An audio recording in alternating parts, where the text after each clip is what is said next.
A cigarra e a formiga. A cigarra, sem pensar em guardar, a cantar passou o verão. Eis que chega o inverno e então, sem provisão na despensa, como saída ela pensa em recorrer a uma amiga, sua vizinha, a formiga, pedindo a ela emprestado algum grão, qualquer bocado, até o bom tempo voltar, antes de agosto chegar. Pode estar certa a senhora, pago com juros sem mora. Obsequiosa, certamente, a formiga não seria. Que fizeste até outro dia? Perguntou a imprevidente. Eu cantava, sim, senhora, noite e dia sem tristeza. Tu cantavas? Que beleza! Muito bem, pois dança agora. Esta é a fábula A Cigarra e a Formiga, do La Fontaine. Hoje, então, vida e obra deste grande escritor francês. La Fontaine, aqui a foto. Um quadro, né, de La Fontaine, da corte de Luís XIV. Ele participou como Molière, Racine, Boileau, desse período aí do século XVII francês, época da corte de Versalhes do rei Luís Sol. Nasceu La Fontaine em 1621. O nome dele completo é Jean de La Fontaine. No dia 8 de julho, na pequena cidade de Château-Thierry. Ele era filho de um inspetor de águas e florestas. Estudou teologia e direito em Paris, mas seu maior interesse sempre foi a literatura. Em 1647, La Fontaine casa com uma menina, 14 anos, Marie Ricot, por desejo do pai. Porém, ele nunca conviveu ou amou essa moça, mas sempre a ajudou. Com ela teve um filho. Embora o casamento tenha sido infeliz, esse filho se chamava Charles. 1652, La Fontaine assumiu o cargo de seu pai como inspetor de águas, mas alguns anos depois ele colocou-se a serviço do ministro das Finanças, Nicolas Fouquet, que se tornou também mecenas de La Fontaine e de outros vários artistas. Foi graças a La Fouquet que o La Fontaine pôde conviver na corte, embora o Luís XIV era inimigo do Fouquet. La Fontaine dedicou também ao Fouquet uma coletânea de poemas. La Fontaine escreveu um romance, olha que interessante, chamado Os Amores de Psique e Cupido, e tornou-se próximo dos escritores, como eu disse, Molière e Racine. Com a queda do ministro Fouquet, La Fontaine tornou-se protegido da duquesa de Bouillon e da duquesa d'Orléans. Essas duquesas é que ajudaram La Fontaine depois da morte do Fouquet.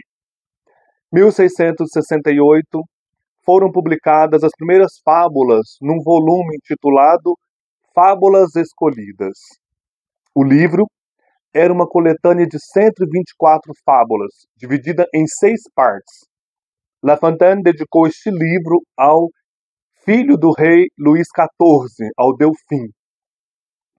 1683, La Fontaine tornou-se membro da Academia Francesa, a cujas sessões passou a comparecer com assiduidade.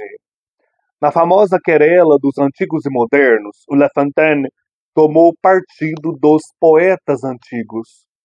Foram várias as novas edições das fábulas de La Fontaine e elas foram publicadas ainda em vida do autor.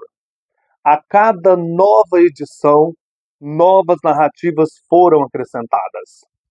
As fábulas continham histórias de animais magistralmente contadas, contendo um fundo moral, embora o La Fontaine não fosse um moralista.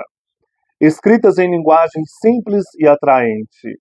Você mesmo que estudou há tempos atrás, pode lembrar, né, de tantas fábulas que a gente lia na escola e nos encantavam com as histórias, com as ilustrações também.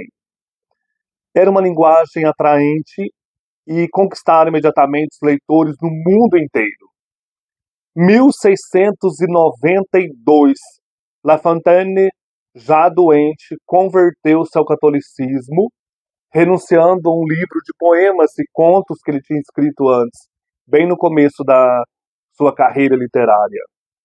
Ele morre em 1695, no dia 13 de abril. A última edição de suas fábulas foi publicada em 1693, 2 anos antes dele morrer. Eu tenho essa edição maravilhosa aqui da Itatiaia, gente. Nossa, eu amo essa edição. Ela tem tradução do Milton Amado e Eugênio Amado. Aqui nós temos essa gravura também do La Fontaine. Temos uma introdução sobre a importância das fábulas, sobre a importância da vida do La Fontaine. Esse livro aqui é de 2003. E aqui nós temos todos os livros das fábulas. São 12 livros.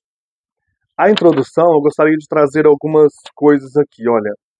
Qual a importância de La Fontaine dentro da literatura francesa? Maior do que se costuma acreditar.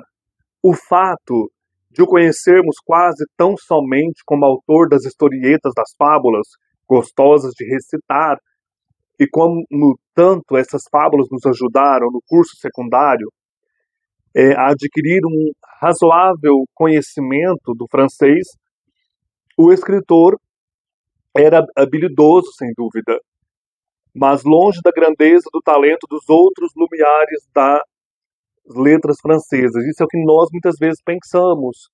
Por ser autor de fábulas, seria um gênero menor. Não, nada disso é verdade. Que o digam os próprios literatos franceses, quase todos unânimes em aclamar Jean de La Fontaine como um dos mais excelentes e importantes escritores do seu país até os dias de hoje. Então, achar que por causa das historietas ele seja um autor menor é errado. La Fontaine é um dos grandes autores. Ele já era considerado assim no tempo de Luís XIV, o seu tempo. A Revolução Francesa não alterou esse conceito. O século XIX consagrou La Fontaine. E atualmente ele é conhecido, decorado, recitado, traduzido e estimado poeta francês de todos os tempos. Como nós sabemos, ele escreve em versos livres as suas fábulas. Aqui tem um pouco também da vida dele. Eu quero destacar que ele, desde cedo, demonstrou dedicação aos estudos, interesse pela leitura, pelos clássicos, pela Sagrada Escritura, que também ele foi admitido ao convento dos padres oratorianos em Juilly, onde se destacou nos estudos, o que lhe valeu depois ser transferido para Paris e receber instrução mais aprimorada. Ele abandona os estudos religiosos e torna-se advogado, profissão que acabou não exercendo. Começa a frequentar os círculos literários em Paris, datando dessa época seus primeiros versos. Aos 26 anos, o pai dele, vendo que o filho não queria seguir o caminho das ordens sacerdotais, receoso das consequências de uma vida boêmia em Paris, faz com que ele case com Marie Henricourt. E é interessante aqui que o La Fontaine, embora ele vai ter amantes, vai ser protegido de várias mulheres, ele nunca abandonou, vamos dizer assim, financeiramente essa Marie Henricourt. Então é interessante isso, Então nós temos aqui, olha, vários outros textos do La Fontaine. Um poema que ele escreveu sobre Adonis, quando ele tinha 36 anos, dedicou ao ministro das Finanças, o Fouquet, que tornou, assim, o La Fontaine como seu protegido. E depois fala dessas marquesas também. Fala de um outro poema que ele vai dedicar aqui, que são a segunda parte dos contos e novelas, não só poemas, contos e novelas que ele vai dedicar ao filho do rei, fábulas escolhidas em versos. Achei o outro poema, né? Amores de Psique e Cupido, poesias cristãs, é, uma comédia também chamada Climene. Então, assim, são várias as obras de La Fontaine. A gente conhece mais as fábulas. 1683 ele foi eleito para a Academia Francesa. E ele morre, né, como eu falei aqui, em 1695, com 74 anos, faltando 3 meses para completar 74 anos. E ele morreu cercado de respeito, carinho e admiração. Essa edição que eu tenho aqui, vou mostrar para vocês, tem várias ilustrações do Gustave Doré. Então tem um prefácio dos tradutores, tem a dedicação ao filho do rei, ao Delfim, e tem também o prefácio, tem também, gente, que eu gostei demais, a vida de Esopo o Frígio. Esopo, como vocês sabem, na antiguidade, é autor também das fábulas. Eu quero fazer um vídeo sobre Esopo, que eu gosto demais. Então aqui ele vai trazer uma longa vida do Esopo. E os livros, olha, A Cigarra e a Formiga, que eu li no começo, e as ilustrações do Gustave Doré. Que coisa linda! Aqui para A Cigarra e a Formiga. Vou mostrar mais aqui ilustrações. Além de ter ilustrações no início de cada fábula, tem as pranchetas maiores. Por exemplo, aqui, Os Dois Burros. Então, no início e depois, alguns têm maiores. Gente, o Gustave Doré é maravilhoso. Aqui, A Andorinha e os Outros Pássaros.